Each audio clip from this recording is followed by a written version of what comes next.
देखिए, वाक्य को थोड़ा सा बदल देने पर कैसे अर्थ इधर से उधर हो जाता है। सूत्र वही है, शब्द वही है, एक शब्द यहां से वहां कर दीजिए, बस सब का सब इधर से उधर हो जाता है। क्लेश कर्म विपाक आशय अपरामृष्टा पुरुष विशेष ईश्वर। इसका अर्थ कर दिया गया कि क्लेश कर्म विपाक और आशय से जो रहित तो हो जाता है वो ईश्वर हो जाता है। अब इसी वाक्य को पढ़िए, क्लेश कर्म विपाक और आशय से जो अछूता है वह ईश्वर है, हो जाता है नहीं, है और हो जाता है, इसमें बड़ा जमीन आसमान का अंतर है। जी जी आचार्य। कल कुसुमलता जी ने कह दिया हो जाता है, बस वो सारा जीवों के लिए हो गया। जी। ये सूत्र जो कह रहा है वो कह रहा है क्लेश होते हैं 5, अविद्या, अस्मिता, राग, द्वेष, अभिनिवेश, ये 5 क्लेश है। और कर्म 3 प्रकार के हैं, शुभ कर्म, अशुभ कर्म, शुभाशुभ मिश्रित कर्म। 5 प्रकार के क्लेश, 3 प्रकार के कर्म और उन कर्मों का जो विपाक, विपाक माने फल भोगना, और उस फल भोग के बाद में जो उनका आशय, आशय का मतलब संस्कार शेष रहना, ये 4 चीजें जिसके अंदर बिल्कुल स्पर्श भी नहीं करती हैं वो ईश्वर है। अब ईश्वर अगर हो जाता है इसका मतलब पहले स्पर्श कर रही थी, पहले स्पर्श कर रही थी तब वो ईश्वर हो जाता है। जिसको स्पर्श करता ही नहीं है वो ईश्वर है। अगर ईश्वर हो जाता है बाद में, इसका मतलब पहले छू रहा था, तो छू रहा था तो फिर अछूता कैसे रहा? खा रहा है, अगर छू रहा है तो अछूता हो नहीं सकता। आचार्य जो शरीरधारी है जीवात्मा, जी, उससे अलग दिखाने के लिए ये सूत्र यहाँ पर दिया गया है कि वो शरीरधारी नहीं है। नहीं होता, आशय नहीं होता तो जीव बना कैसे? आशय था इसलिए तो शरीरधारी हुआ, फल पाया इसीलिए तो सुखी दुखी हुआ। जी। जो पा करके हो जाता है वो तो ईश्वर हो ही नहीं सकता है। जो कुछ करके होता है, जो इलेक्टेड है, वो तो ईश्वर हो ही नहीं सकता है। जो इन गुणों से युक्त है वह ही ईश्वर है। और वह ऐसा नहीं कि हो जाता है तब ईश्वर बन जाता है। जब ईश्वर बन जाएगा तो छूता कैसे रहेगा वो? तो ये तो ईश्वर की परिभाषा करने वाला सूत्र था। इनसे रहित जो हो जाता है वो ईश्वर, तो फिर मुक्ति में ईश्वर हो गया। तो ये पूरा का पूरा भ्रम फैला देता है। जैसे अब हो जाता है करते सारा एकदम से उल्टा हो जाता है। जी, एक शब्द में सारी सब इधर को हो जा रहा है। केवल हो जाता है कहते ही सत्यानाश हो जाएगा, सब परिभाषा एकदम गलत हो जाएगी। आचार्य जी, ऐश्वर्यवान हो जाता है ये कहा जा सकता है? ये हो सकता है, ये हो सकता है। ऐश्वर्यवान हो जाएगा वो तो होगा, वो तो होता है। लेकिन ईश्वर हो जाता है, बस तो हो जाता है, होते ही सब गलत हो जाएगा। नहीं आचार्य, हो नहीं जाता आचार्य ऐश्वर्यवान हो जाता है ये भी कैसे सही होगा? तो ऐश्वर्यवान ऑलरेडी है वो, तो हो जाता है क्या मतलब है? नहीं, ऐश्वर्यवान व्यक्ति हो जाता है, जीव हो जाता है। नहीं, यहाँ तो ईश्वर के लिए कहा गया है ना सूत्र। इस सूत्र के प्रसंग से अलग बात है। हम जहाँ पर व्यक्ति के लिए कहेंगे तो व्यक्ति के लिए ऐश्वर्यवान हो जाता है ये तो कह सकते हैं, ईश्वर हो जाता है ऐसा नहीं कह सकते हैं जी। ऐश्वर्यवान हो जाना और ईश्वर ही हो जाना, धनी हो जाना और धन ही हो जाना, दोनों में अंतर नहीं है जी। मैं रुपया पैसा करेंसी सोना चांदी हीरा जवाहरात हो गया क्या? मैं धनी हुआ हूं, धन वाला हुआ हूं, ऐश्वर्य वाला हुआ हूं, ईश्वर ही नहीं हो गया हूं। जी। तो जब ये इस सूत्र के जैसे ही आप होता है अर्थ जोड़ेंगे, बस सारा अर्थ भ्रष्ट हो जाएगा। इसलिए जो क्लेश, कर्म, विपाक और आशय इन चारों तत्वों से बिल्कुल अछूता था, है और हमेशा ही रहता है और रहेगा, उसका नाम है ईश्वर। ये ईश्वर की परिभाषा है। अब आप जितने भी महापुरुषों का नाम ये लोग लेते हैं, सारे महापुरुषों का जीवन देखिए। क्लेश से रहित थे क्या? कर्म से रहित थे क्या? कर्म के फल के भोग से रहित थे क्या? और आशय ही नहीं था तो शरीर पाया किसके आधार पर था? कर्माशय था इसलिए शरीर मिला, कर्म किया इसलिए दुख सुख होगा, और क्लेशों से युक्त हुए।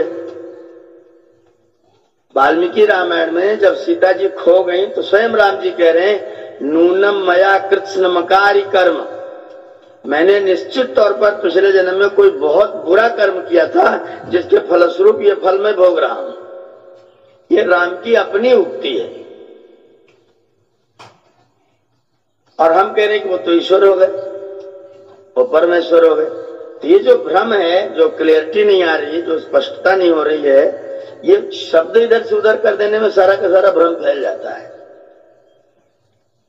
तो वह सूत्र कह रहा है कि जो पुरुषों में, मैंने पुरुष माने सारे पुरुष, जीवात्मा भी परमात्मा भी सब, उनमें जो विशेष पुरुष है, जो विशेष पुरुष है वो क्लेश से रहित है, उसे न कोई राग है न कोई द्वेष है। श्री राम जी राग और द्वेष कर रहे हैं, कृष्ण जी राग और द्वेष कर रहे हैं, कृष्ण जी शुभाशुभ अशुभ कर्म कर रहे हैं, राम जी शुभाशुभ कर्म कर रहे हैं, और उनके आशय से, उनके फलों से युक्त हो रहे हैं। राग द्वेष था इन लोगों के अंदर क्या? कैसे, कहीं से उदाहरण है? अगर राग नहीं था तो लक्ष्मण से इतना प्यार क्यों था? राग नहीं था तो हनुमान जी को तुम मम प्रिय भरते ही सब भाई कैसे कहा जा रहा था? और द्वेष नहीं था तो रावण को मारा कैसे जा रहा था? तो राग द्वेष क्या केवल ईश्वर के अंदर नहीं, बाकी जीवात्मा के अंदर रहता ही है? जीवात्मा के अंदर स्वभाव से रहता ही है। इच्छा वो सूत्र है ना, इच्छा, सुख, दुख, ज्ञान, प्रयत्न, ये सब जीवात्मा के स्वाभाविक लक्षण है। सुख दुख ज्ञान जीवात्मा से कभी हट नहीं सकते हैं। और ईश्वर के अंदर ये चीज स्वभाव से अछूता ईश्वर है इनसे, इसलिए वो पुरुष विशेष है। आचार्य जी, ऐश्वर्यवान होने के बाद भी लोग गिर जाते हैं? हाँ, बिल्कुल गिरते हैं, बिल्कुल गिरते हैं, बिल्कुल गिरते हैं। ऐश्वर्यवान होते भी गिर सकते हैं और कभी भी गिर सकते हैं। जो व्यक्ति उत्थित होगा उसको, उसका पतन तो होगा ही। आचार्य जी, ऐश्वर्यवान है उसी को भगवान कहते हैं। हाँ, ऐश्वर्यवान को भगवान कह सकते हैं। भगवान तो इन्हीं दो लोगों के लिए कहा गया मुख्य रूप से। हाँ हाँ हाँ हाँ, बिल्कुल। और कौन ऐश्वर्यवान हुआ जो पतित हुआ? अरे बहुत से लोगों के अंदर ऐश्वर्य होता है, ईश्वर के अनेक गुण होते हैं। तमाम ऋषि महर्षि लोगों का इतिहास में उदाहरण है। वे लोग कहीं कहीं जाकर के गिरे हैं। जड़ भरत की कहानी आती सारे उपनिषदों में कही गई है। क्या हुआ उसमें सर? वो ईश्वरोपासना कर रहे थे और उन्होंने कहीं हिरण हिरणी को आपस में बैठे हुए देख लिया। उनके मन में आया कि मैं तो हिरणी पालूंगा। उन्होंने उसको पालना शुरू कर दिया। अब उसको पालना तो उसी के आगे पीछे घूमते रहना, उसी को चराना, उसी को खिलाना, उसी को नहलाना धुलाना, दिन भर बैठे बैठे उसी को सहलाते रहना। और धीरे धीरे अगले जन्म में वो दोबारा से हिरण ही होके पैदा हो गए। तो क्या ऋषित्व पाने के बाद भी ऐसा घटना हो जाती है? बिल्कुल बिल्कुल हो सकता है। ऋषि प्राप्त करने के बाद भी मनुष्य का पतन हो सकता है। जो जीव है वो उत्थान के बाद में भी पतन की ओर आ सकता है। हिरण से आसक्ति हो गई आचार्य जी? अति आसक्ति हो गई, अति आसक्ति। इतने आसक्ति हो गए जो हिरण ही हो गए। आचार्य जी, भगवान शब्द का पूरा सही अर्थ बताइए, इसको भगवान समझा जाए। भगवान माने ईश्वर के जिसके अंदर गुण है, सत्य, दया, न्याय, परोपकार, ऐश्वर्य से समग्रस्य, उसके बाद में सत्यस्य, यशसः, श्रियः, ज्ञान, वैराग्योश्च, ये 6 चीजों का नाम है भग। और ये 6 चीजें जिसके पास जितनी मात्रा में है वो उतनी मात्रा में भगवान है। जैसे बुद्धि जिसके पास में बुद्धिमान है, तो जितनी बुद्धि उतना बुद्धिमान है। ऐसे जितना भग है उतना वो भगवान है। हम आप सब लोगों को भी भगवान कहा जा सकता है। परसेंटेज कम है बस। हाँ, परसेंटेज कम ज्यादा होगा, उतने कम भगवान होंगे, उतने ज्यादा भगवान होंगे। एक डिग्री हुई आचार्य जी, तो फिर हाँ, उपाधि है, ये उपाधि है। बड़े भगवान। हाँ, ये बिल्कुल छोटे भगवान बड़े भगवान हो सकते हैं, ये एक उपाधि है। लेकिन परम आत्मा, जहाँ परम शब्द जुड़ जाता है ना, परम, जहाँ परम जुड़ जाता है फिर वहां कोई दूसरा नहीं आ सकता है। जब हम परम ईश्वर कहेंगे, परम ईश्वर कहने का मतलब ईश्वर का ही होता तभी तो परमेश्वर होगा। इसका मतलब राजा को भी हम लोग ईश्वर कहते हैं, राजा ईश्वर है पर परमेश्वर नहीं है राजा। दूसरे नेम में आचार्य एक सर्वेश्वर आता है, सर्वेश्वर। सबका ईश्वर, ईश्वरों का भी ईश्वर। तो राजा थोड़े लोगों का ईश्वर है, राजा प्रजा का ईश्वर है, और परिवार का मुखिया भी थोड़े लोगों का ईश्वर है। बिल्कुल वो भी ईश्वर है, वो भी ईश्वर है।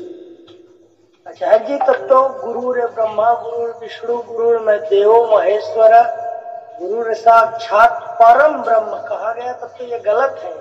नहीं, पर ब्रह्म परमात्मा गुरु है, गलत है। श्लोक तो सही है, अर्थ करने वाले भ्रष्ट हैं। अच्छा, गुरु को ही परम परमात्मा भी हमारा गुरु है, महेश्वर भी हमारा गुरु है, विष्णु हमारा गुरु है, ब्रह्मा हमारा गुरु है।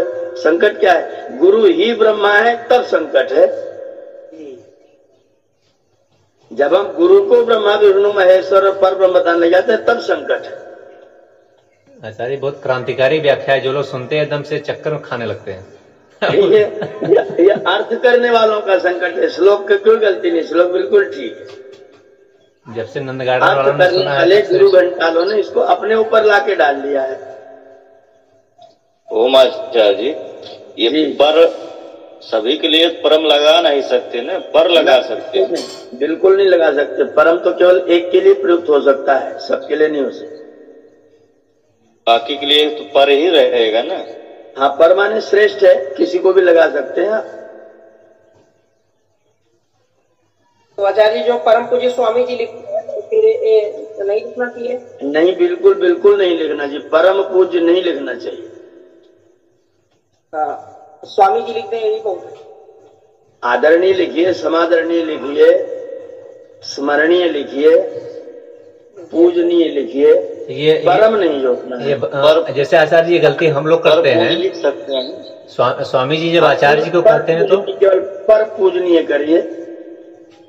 जैसे स्वामी जी आचार्य जी को जब कहते हैं तो पूज्य आचार्य जी कहते हैं, परम पूज्य नहीं कहते हैं, तो वो गलती नहीं करते। तो ईश्वर के अतिरिक्त और कहीं विशेषण लगाना ही नहीं चाहिए। लोग आदरातिरेक में पता नहीं क्या क्या बोल जाते हैं। हाँ, ये हम लोग कर देते हैं। नहीं बोलना चाहिए। नहीं आचार्य, जैसे मैं कहूँ किसी को परम कह दूं तो ये तो कह सकते हैं, वो परम जैसे मेरे लिए परम है और लोगों के लिए परम ना हो। अगर आपके लिए परम आचार्य है, परम आचार्य मेरे लिए हैं, भले और लोगों के लिए ना हो, अपने लिए ना हो, लेकिन मेरे लिए है। नहीं, परम जो परम शब्द है ना, फिर अगर आप मुझे परम कहें इस्लाम में और कोई आचार्य है ही नहीं, फिर मैं अकेला ही आचार्य हूँ। आप सिर्फ मेरे लिए नहीं, आप अपने लिए मुझे परम कहेंगे तो बाकी लोग और परम होंगे। आचार्य जो परम होगा वो सबके लिए परम होगा ना। जो एक व्यक्ति के लिए परम होगा वो सबके लिए परम होगा। जो परम होगा, जैसे क्लास फर्स्ट और फर्स्ट क्लास होता है, तो फर्स्ट क्लास में कई बच्चे फर्स्ट हो गए, लेकिन क्लास फर्स्ट तो एक ही हो सकता है ना। परम आचार्य केवल परमात्मा है बस, बाकी लोग केवल आचार्य हैं।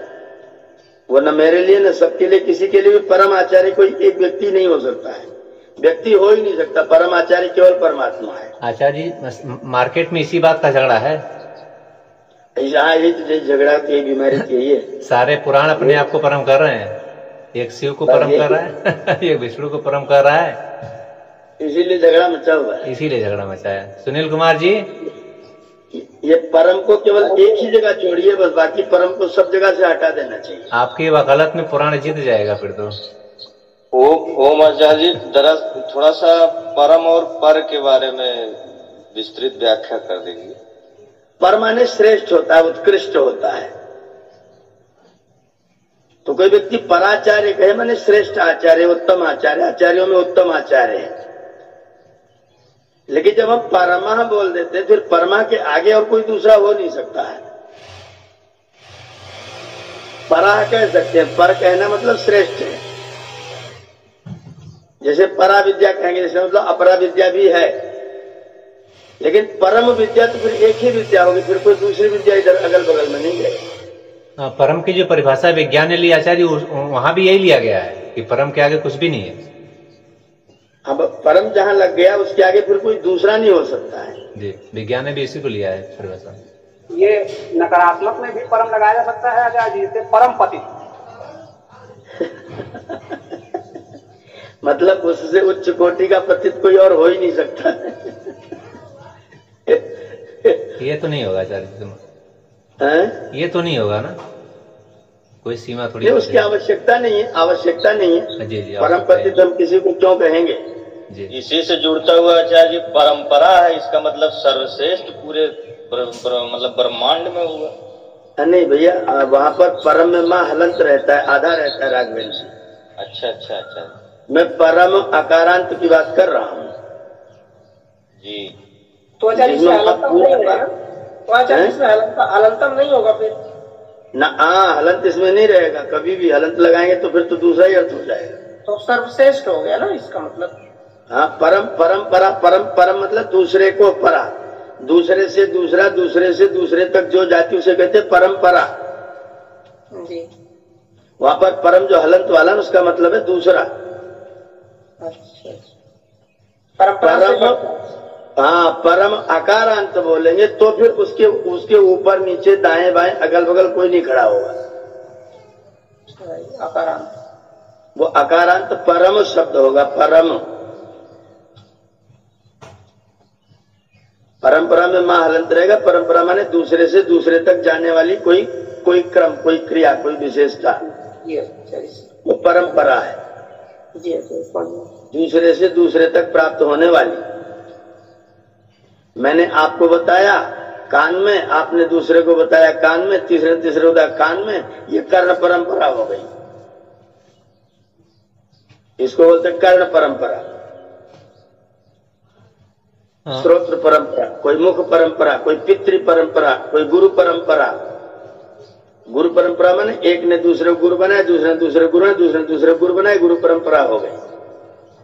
आचार्य पूरा हो जाए प्रकरण तो कल एक प्रश्न और आया था उसमें जो समझ में आया मुझे, तो उसको लेंगे एक बार पूरा हो जाए तो ये इस सूत्र पर जो भी बातचीत चल रही थी उसका प्रतिपादन हो जाता है। ईश्वर ये वाक्य जैसे ही करेंगे तुरंत सूत्रार्थ भंग हो जाएगा। ऐसा नहीं करना है कि जो क्लेश से रहित हो गया वो ईश्वर हो गया। जिसको क्लेश ने आज तक कभी किसी समय में छुआ ही नहीं है वो ईश्वर है, और ऐसा कोई शरीरधारी हो नहीं सकता। जिसने शरीर धारण कर लिया वो क्लेश कर्म विपाक आशय के बिना तो शरीर उसे मिलेगा ही नहीं। शरीर धारण कर लिया तो फिर वह छूता रहा ही नहीं। आशय आचार्य यहाँ पर कर्माशय ही है। हाँ, आशय का मतलब भंडार, खजाना जो पहले किया था उसका बचा हुआ भाग, सुरक्षित हिस्सा जी।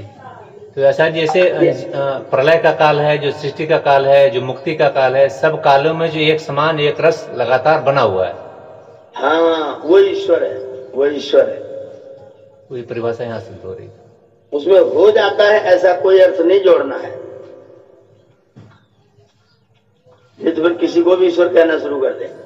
कल जो आचार्य की कक्षा चली उसमें लोगों ने अपनी तरफ से जो बातें रखी, अपनी बातें भी कई सारी उसमें जोड़ी हैं, ये दिखाई पड़ा।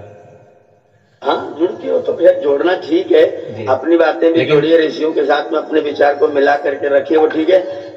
मेरा मुख्य उद्देश्य है कहने का कि सिद्धांत भंग ना होने पाए, अपनी खूब कहिए। जी।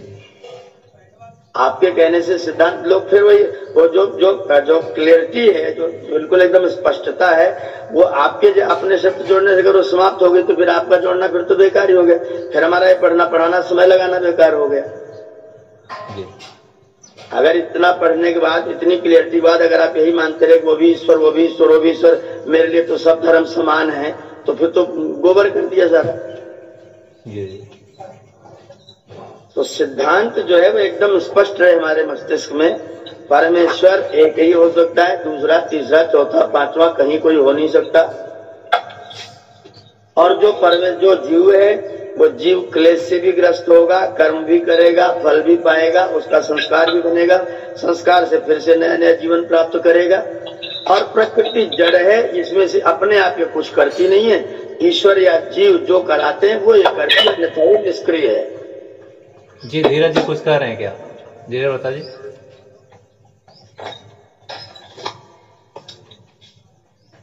सिद्धांत की स्पष्टता कहीं भी किसी वाक्य से भी नष्ट ना होने पाए, इसका ध्यान रखना है। जी जी। आचार्य जी जो ओम शब्द है, जो परमेश्वर का मुख्य नाम, उसमें अकार उकार मकार में जो तीनों शब्द आ रहे हैं, उनके अंत में आदि भी लगा हुआ है। हाँ है ना? तो उसको मैंने इस पर बताया था कि जो आकार से विराट, अग्नि, विश्व आदि जो ग्रहण किए गए नाम परमात्मा के, उनके ग्रहण करने का आधार क्या है? आज से विराट, अग्नि, विश्व क्यों ग्रहण हुआ? उसका आधार है शब्द की अपनी आकृति। जैसे हम आ बोलते हैं तो आ बोलने में सारी मुख आपका खुलता हुआ रहता है। बोलिए लंबा आ, जितना लंबा करते जाएंगे उतना आपका मुख खुलता जाएगा। अ से शुरू होगा और फैलता जाएगा। अब आप ऊ बोलिए, आपका मुंह एक जैसा बना रहेगा,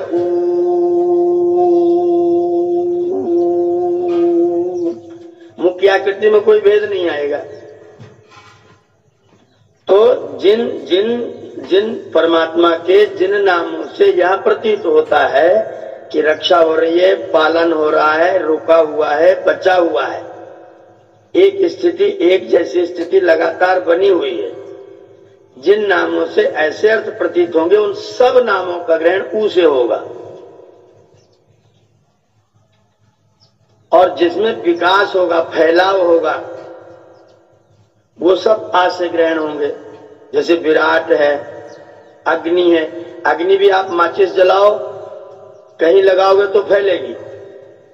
विराट भी खुलेगा, विश्व भी पूरे खुले हुए कई नाम है। तो जहां खुलना जैसा प्रतीत हो, विकास जैसा प्रतीत हो, विस्तार प्रतीत हो, ऐसे अर्थों को कहने वाले जितने भी नाम है, स्वामी जी ने खाली 3 दिए हैं, 3 दे करके आदि लिख दिया। आदि माने इस तरह के अर्थ को कहने वाले ईश्वर के सभी नाम, ऐसे स्थिरता को, रक्षा को, पालन को रखने वाले सभी नाम। तो ये जो 9 शब्द है 9 ही नहीं है, ये फिर तो अनंत आ जाएगा, फिर बहुत आएगा। हाँ, तो इसीलिए ऋषि ने ओम को परमात्मा का मुख्य नाम क्यों कहा? क्योंकि इसी नाम में शेष सब नाम समाहित हो जाते हैं। आकार में फैलाव हो रहा है, विस्तार हो रहा है, निर्माण हो रहा है, उकार में स्थिरता हो रही है और मकार में बंद हो जा रहा है। तो सृष्टि की उत्पत्ति, सृष्टि की स्थिति, सृष्टि का प्रलय, ईश्वर के तीनों काम जिसमें समाहित हो जाते हैं उसका नाम ओम है।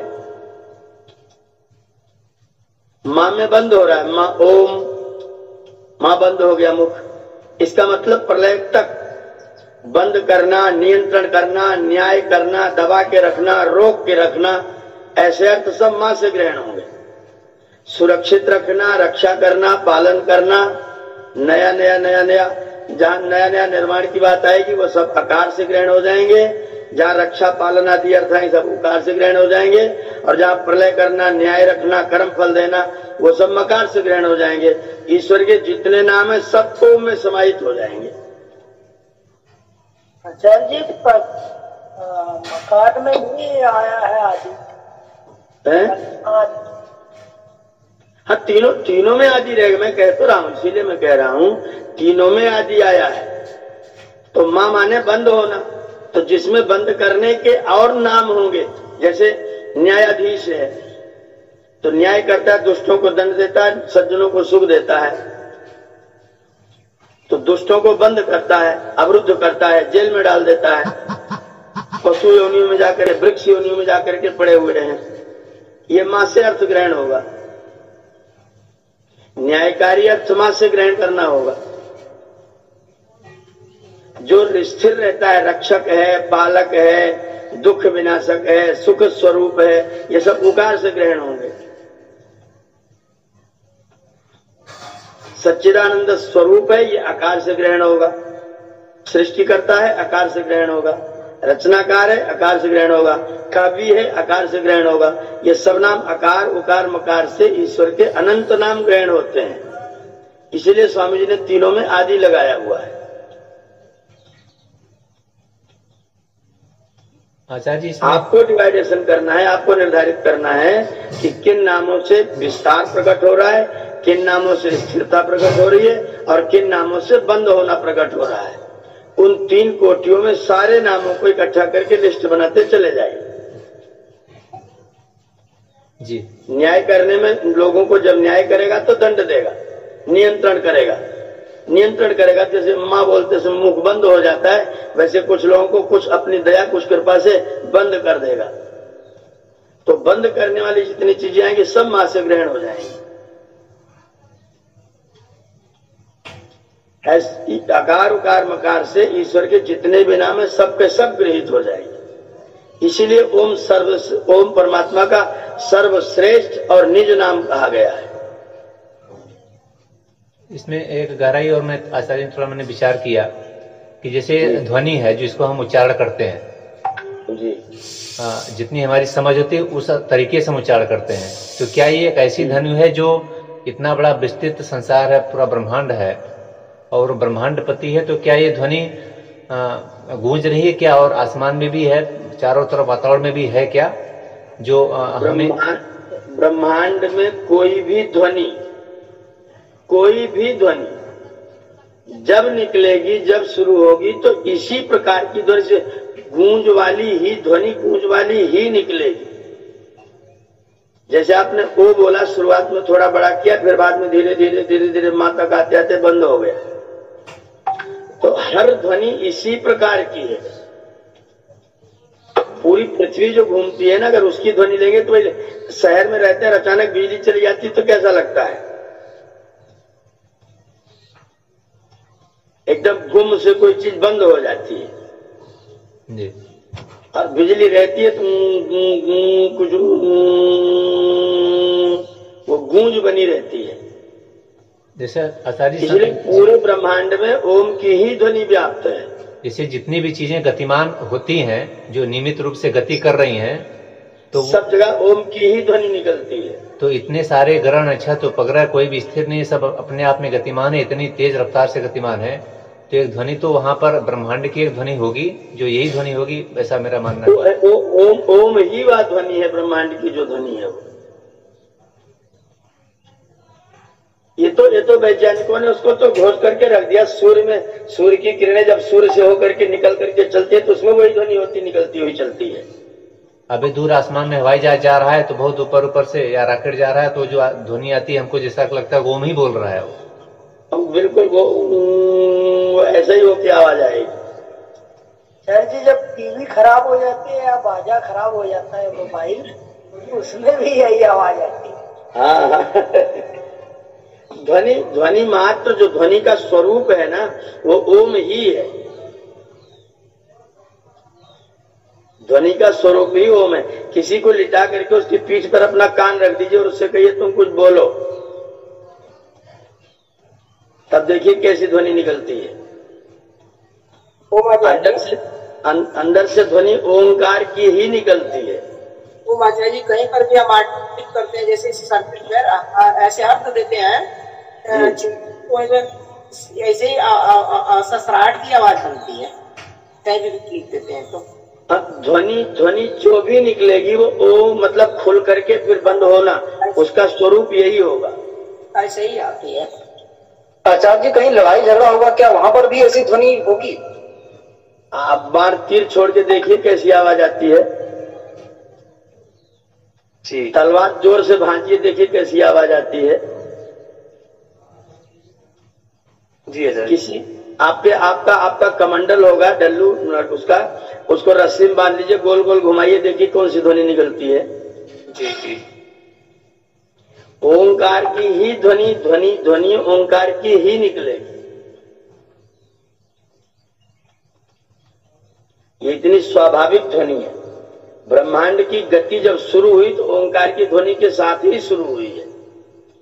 अच्छा आचार्य जी, पूरे ब्रह्मांड में आवाज ओम ही की निकलती होगी जो जैसे पूरे ब्रह्मांड में जो पूरे ब्रह्मांड की जो ध्वनि मात्र है, ध्वनि पूरे ब्रह्मांड की समष्टि की ध्वनि भी ओंकार की ही है। आचार्य जी खाली लोटे में कान लगा के सुनेंगे तो उसमें भी ध्वनि सुनाई पड़ती है, गिलास नहीं सुनाई पड़ेगी। हमने बचपन में बहुत घुमाया है। मत घुमाइए, खाली कान में लगा लीजिए लोटा तो आपको सुनाई पड़ेगी।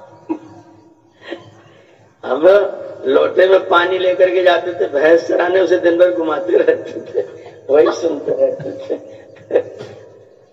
आचार्य जी नदी में स्नान के समय भी अंदर डुबकी लगाने पर भी कुछ देर रुकने पे यही आवाज आती है? बिल्कुल बिल्कुल बिल्कुल बिल्कुल ठीक अनुभव है, बिल्कुल ठीक अनुभव है। आचार्य जी पूरे ब्रह्मांड में ओम ओम सुनाई देता है, हम लोग भी ओम ओम बोलेंगे तो फिर पूरा कैसे हो लगे? आप जब उसी लय के साथ में ओमकार का उच्चारण करेंगे तो आपका जो पिंड है वो ब्रह्मांडमय हो जाएगा। अच्छा जी, उद्देश्य वहाँ वही है कि ओम बोलने के साथ उस ध्वनि उद्देश्य यह है कि आपका जो पिंड है ना वो ब्रह्मांड से मिल जाए जी, ब्रह्मांड की ध्वनि पिंड में समाहित हो जाए, इसीलिए ओमकार के उच्चारण की बात कही गई। आचार्य ओम जी एक आचार्य ओम जहाँ जी राजरतन संत कबीर नगर। हाँ जी हाँ जी हम लोगों को विज्ञान में पढ़ाया गया था जी ये ध्वनि, प्रकाश, चुंबकत्व, इलेक्ट्रिसिटी ये सभी ऊर्जा है। ठीक है। पदार्थ और ऊर्जा पूरे संसार में दो रूपों में चीजें मिलती हैं, तो जो भी ऊर्जा है वो तरंग के रूप में रहती है। प्रकाश भी तरंग के रूप में एक जगह से दूसरे जगह जाता है, विद्युत भी, ध्वनि भी जो है तरंग के रूप में जाती है।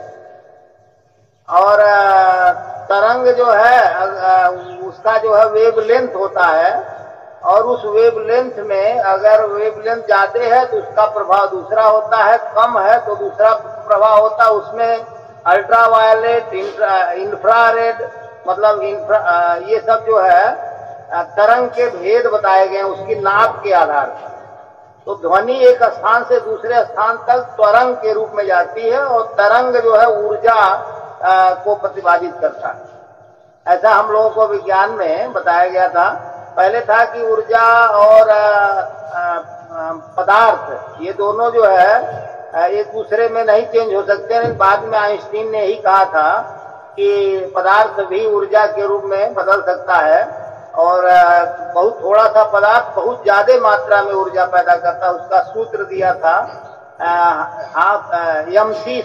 m माने जितनी पदार्थ की मात्रा है, और c का मतलब है प्रकाश का वेग। तो प्रकाश के वेग का वर्ग करके अगर मास में गुणा किया जाए, उतनी मात्रा में ऊर्जा पदार्थ जब चेंज होता है, कोई पदार्थ ऊर्जा के रूप में परिवर्तित होता है, तो उतनी मात्रा में ऊर्जा जो है निकलती है। प्रश्न पूछिए, प्रश्न क्या है आपका? नहीं, ये ध्वनि का जो रूप है ओम, तो अब विज्ञान में जो हम लोगों को पढ़ाया गया हाई स्कूल इंटर BSc तक, तो वो तरंग है सब, ऐसा पढ़ाया गया। आचार्य जी अपना ऑडियो खोलिए। आचार्य जी म्यूट है आपका। तरंग शब्द का अर्थ जानते हैं? तरंग जी, तरंग जो शब्द है उसमें त्रि धातु है, त्रि, और त्रि का अर्थ है प्लवन और संतरण। जो बहे उसे कहते हैं तरंग। मतलब एक स्थान से आरंभ करके लंबी दूरी तक चलता ही चला जाए, उसे तरंग कहते हैं। तो कोई भी ध्वनि करेंगे तो बिना तरंग के तो नहीं, सिर्फ पूरा ध्वनि तरंग ही बोला जाता है वो। ओम आचार्य जी जी, तो जो आचार्य जी जो ट्रांजिस्टर रिसीवर जो अभी जो बहन जी जो पूछ रहे कर रही थी, जो ट्रांजिस्टर रिसीवर जो लोकल ऑसिलेटर जो गैंग होता है, उदाहरण है जो बहन जी आपने बताया कि उससे हम तादात्म्य हो जाते हैं, परमात्मा की जो फ्रीक्वेंसी ओम है तो ओमकार की ध्वनि से जुड़ जाते हैं। तो ट्रांजिस्टर रिसीवर में जब लोकल ऑसिलेटर होता है, उस गैंग को जब हम घुमाते हैं तो उस स्टेशन की फ्रीक्वेंसी से मैच कर जाता है, तो वहां की हमको आवाज सुनाई देने लगती है। तो इसी तरह जो परमात्मा का जो ओमकार की ध्वनि, अगर उससे हम अपने को ऑसिलेट कर लेते हैं, उससे एकदम मैच करा लेते हैं, तो परमात्मा की सब शक्ति हमारे अंदर सीधे आने लगती है, जुड़ जाते हैं एक तरह से। तो हमारा पिंड जो है ब्रह्मांड, पिंड और ब्रह्मांड में एक रूपता हो जाती है। तो हम एक लोकल ऑसिलेटर का काम करते हैं गैंग की तरह। बहुत सुंदर, बहुत सुंदर, सही बता रहे हैं। देखिए, क्योंकि हम लोग रेडियो का प्रैक्टिस किए हैं जब ना इलेक्ट्रॉनिक में सीख रहे थे, तो यही से हम लोग की शुरुआत हुई ट्रांजिस्टर रिसीवर से। तो गैंग का विभाग पढ़े थे, उसमें सब विस्तार बताएगा। आचार्य जी एक यहाँ उदाहरण और है मेरे पास कि जैसे हम लोग पानी निकालते हैं धरती के अंदर से नल लगा करके, कुआं खोद करके, तो एक समय आता है कि जल का स्रोत कम पड़ने लगता है, सूखने लगता है, पानी निकलना बंद हो जाता है। लेकिन वही स्रोत अगर हम समुद्र से जोड़ लें तो वो एक अनंत है, वो उससे अगर जुड़ गए तो वहां कमी नहीं होने वाली है। वहां कमी होने का मतलब पूरी धरती का जल आप लीजिएगा तब जाके कमी आएगी। तो उतना आप लेने की आपकी सामर्थ्य नहीं है, उतनी सामर्थ्य नहीं कि हम ले सके। लेकिन यहाँ पे जो हम कुएं से जल निकाल रहे हैं, नल से जल निकाल रहे हैं, वो स्रोत नीचे चला गया तो सूख जाता है, फिर वह जल नहीं मिलता है। तो ये लोकल जो भगवान टाइप के लोग हैं, इनके साथ पास जाने के साथ ये ऐसा समस्या है। लेकिन ईश्वर से ओम से जुड़ेंगे तो महासमुद्र है, वो महासागर है, वो अनंत है। उससे जितना भी आप ले सकें ले लीजिए। आपकी सामर्थ्य कम पड़ जाएगी उससे लेने के लिए, आपकी पात्रता कम पड़ जाएगी उससे लेने के लिए, लेकिन उसके देने की सामर्थ्य कम नहीं होने वाली। बिल्कुल बिल्कुल बिल्कुल, बहुत सही, बहुत सही। आचार्य जी कनेक्शन जुड़ा हुआ है पोल पे, लेकिन हमारे घर में प्रकाश नहीं है। अब पावर हाउस से जुड़ा हुआ है, लेकिन इसमें कोई जो कार्बन कहते हैं, कार्बन है, तो कार्बन की वजह से घर में प्रकाश नहीं है, लेकिन कनेक्शन भी पोल से जुड़ा है। तो जो कार्बन रूपी जो विकार है मनुष्य का हटेगा नहीं, तब तक वो लाइट दिखाई नहीं देगी घर में। बहुत बढ़िया, बहुत बढ़िया, बहुत बढ़िया। कार्बन भी नहीं है, असली बात ये है कि सब आंख पे पट्टी बांध लिए। अरे वही कार्बन ही है, वही कार्बन है, ज्योति प्रकाश जी कार्बन रगड़ रगड़ के आचार्य जी छोड़ा रहे हैं हम लोगों का। वही मैं कल सूत्र पर जब चर्चा सुन रहा था, मैं देख रहा था कि इतना बुरी तरह से जम जाता है कि जल्दी से छूटता नहीं है, वो जल्दी से छूटता नहीं। कुसुमलता जी फिर वही घुमा करके उठा के ले जाती हूँ उसको। लेकिन आचार्य जी लोगों ने अपनी बात रखी, यहाँ पर ये महत्व पड़ रहा है कल। आचार्य जी ओम प्रणाम। जी जी जी जी। चलिए, मेरे सूत्र पर इतनी चर्चा हुई, ये कम बात है। और हमने क्या कहा था और क्या उसका अर्थ का अनर्थ हो गया। मैंने कहा था कि देश कर्म पाप परा निश्चय पुरुष विशेष ईश्वर, इसके अंदर ये गुण होते हैं, वो ईश्वर के समान हो जाता है। समान फिर गलत बोल रही, फिर आप गलत बोल रही। मेरी बात सुनिए, समान ही हो जाता है और लोगों को उसमें एक प्रकाश का दिखता है, जो भी हो। तो आचार्य जी ये बात है। ये सूत्र के आगे पीछे भी बहुत सारे सूत्र है। दूसरी बात, यथा पिंडे तथा ब्रह्मांडे, जो कुछ ब्रह्मांड में है सब कुछ इस पिंड में घटता है, चाहे वो आकाश हो, बादल हो, तारे हो, नदी हो, पहाड़ हो, झरने हो, सूखा हो, बारिश हो, पतझड़ हो, कोई भी मौसम हो, सारे कुछ हमारे उस पिंड में घटते हैं। ये तो हम समझ सकते हैं। तो जो पिंड में होता है वही ब्रह्मांड में, और जो ब्रह्मांड में होता है वही पिंड में। मौसम के हिसाब से हमारी शरीर भी चलती है। तो मैंने एक सूत्र बताया कि ईश्वर का क्या वो है, बस इतने बात पर तो इतना आप लोगों ने नहीं, आप जो अभी भी जो शब्द प्रयोग कर रहे हैं ना, ईश्वर के समान हो जाता है, यही घपला हो जाता है। आचार्य जी उस सूत्र को अगर कोई पढ़े तो एक जैसा आप वेद से जुड़ रहे हैं, और वेद से जुड़ा ही हर इंसान में वेद है, किंतु उसको आपने उजागर किया और दयानंद जी ने उजागर किया। जब कोई चीज उजागर होती है तो प्रकाश की आवृत्ति धीरे धीरे बढ़ती है। बहन जी, जो ये सूत्र है ये संस्कृत में है ना, तो संस्कृत से जब वो हिंदी में कन्वर्ट करेंगे। आचार्य जब आप सूत्र का अर्थ बताएं, बहन जी नहीं थी, समस्या ये चीज है। और हम आज थे नहीं पानी बाद में आई है ना अभी से, इसलिए नहीं तो जहाँ भी जिस पुस्तक से उन्होंने लिया, जयप्रकाश जी जिस पुस्तक से उन्होंने लिया है, पुस्तक से वहाँ पर तो वही अर्थ लिखा है ना।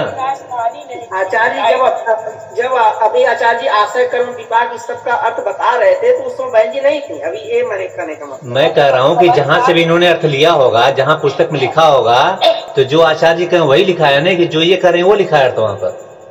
अरे आचार्य जी को तो हम आज से सुन रहे हैं ना। नहीं, मैं बहन जी कह रहा हूँ जहाँ से आपने अर्थ लिया, जिस पुस्तक से लिया। मैं 30 साल से योग दर्शन योग पढ़ती रही, समझती हूँ। मैं जब भी अपने कक्षा में बताती थी, हमने कहा जो क्लेश कर्म विपाक से अलग होगा, जिसके अंदर क्लेश कम हो जाएगा, खत्म हो जाएगा, वो ईश्वर सदृश होने लगेगा। ऐसा लगेगा कि हमारे अंदर प्रभु की शक्तियाँ आ रही। बहुत हाल मिला बहन जी, ईश्वर के सदृश हो जाना, ईश्वर की शक्ति आने लग जाना, दोनों बहुत जमीन आसमान का अंतर है। दीपक सूर्य के समान होता है क्या?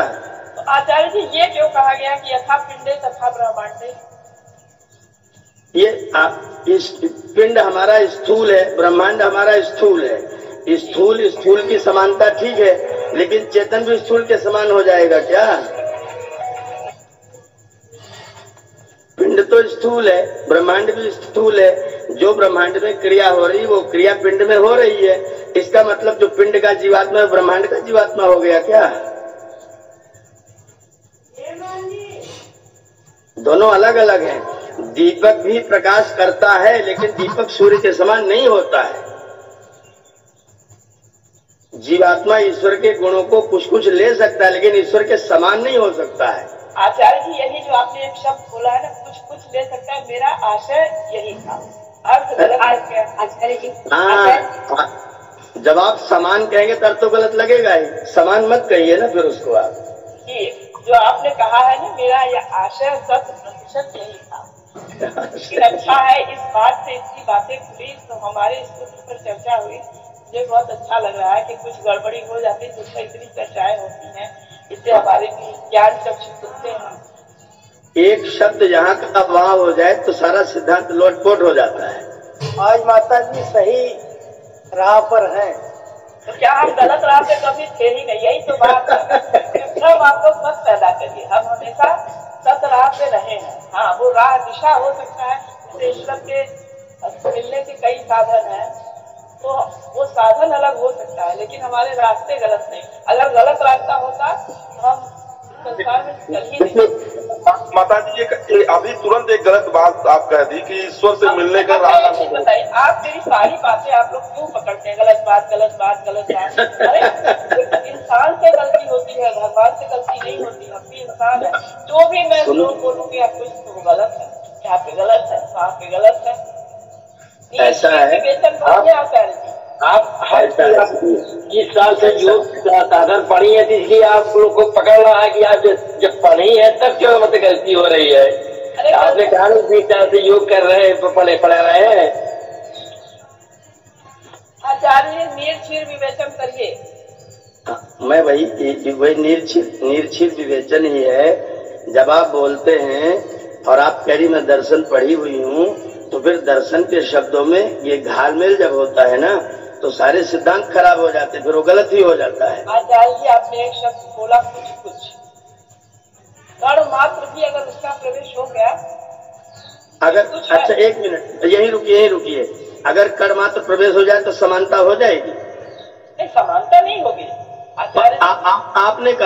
आपने कहा कि जीव ईश्वर के समान हो जाता है और कह रहे कुछ कुछ हो जाए तो समानता नहीं होगी, तो समान हो जाता है, फिर ये वाक्य गलत हो गया। लेकिन ईश्वर की चाहना जब जीव को दिया तो उसकी चाहना क्या थी आचार्य जी? किसकी? ईश्वर की, ब्रह्म की चाहना क्या थी जब उसने संसार को बनाया? ब्रह्म की चाहना ये थी कि जीव जो है वो ईश्वर को प्राप्त करके मुक्त हो जाए।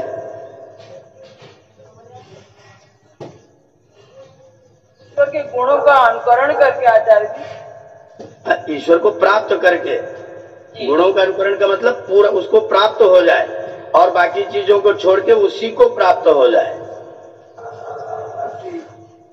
इसके लिए परमात्मा ने जीवात्मा को शरीर दे करके जगत बना करके भेजा हुआ है। अब अगर हम थोड़े से उसकी उपासना कर ले, बोलते हम तो ब्रह्म ही हो गए। नहीं आचार्य जी, ये कैसे हो सकता है? ये तो निरर्थक है, बिल्कुल इसका अर्थ ही नहीं ये बात कि मैं ईश्वर हो गया। कहने का मतलब